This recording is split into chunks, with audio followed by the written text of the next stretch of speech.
ভাইরে ভাই, Facebook, YouTube, Instagram যেখানেই ঢুকছি না কেন সাম্প্রতিক একটা বিষয় এত পরিমাণে ভাইরাল হয়েছে যা বলে বোঝাতে পারবো না।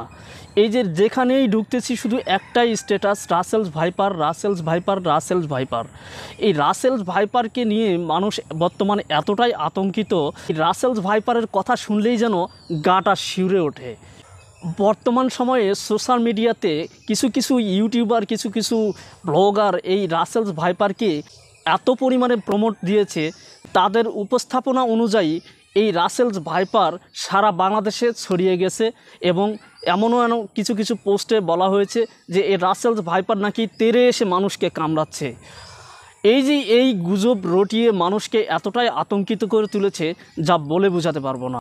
আমি বলবো এই রাসেল ভাইপারকে নিয়ে ভয় না পেয়ে, এই রাসেল ভাইপারকে নিয়ে এতটা আতঙ্কিত না হয়ে নিজেরা সজাগ হন, নিজেরা সতর্ক থাকুন এবং এই রাসেল ভাইপার সম্পর্কে আগে জানুন।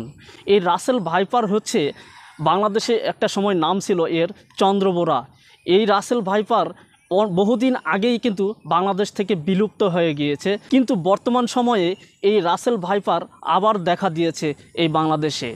এই রাসেল ভাইপার দেখতে ঠিক অজগর সাপের মতো, কিন্তু অজগর সাপের মতো অতটা বড় হয় না, অজগর সাপের বাচ্চার মতো সেম দেখতে।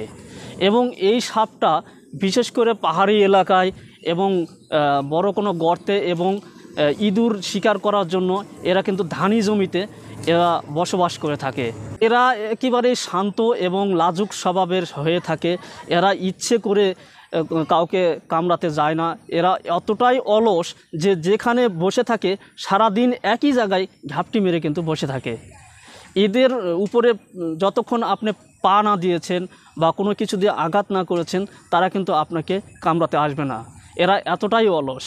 ফেসবুক, ইউটিউবের এইসব গুজব শুনে কেউ আতঙ্কিত হবেন না, বরং সজাগ থাকবেন এবং সাবধানে চলাফেরা করবেন।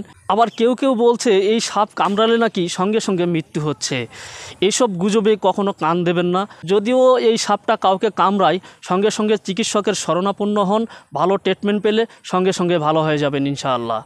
তবে আমি বারবার একটা কথাই বলবো যে এই রাসেল ভাইপারকে নিয়ে আতঙ্কিত এবং বিচলিত হবেন না, এর থেকে সাবধানে থাকবেন এবং সাবধানে চলাফেরা করবেন।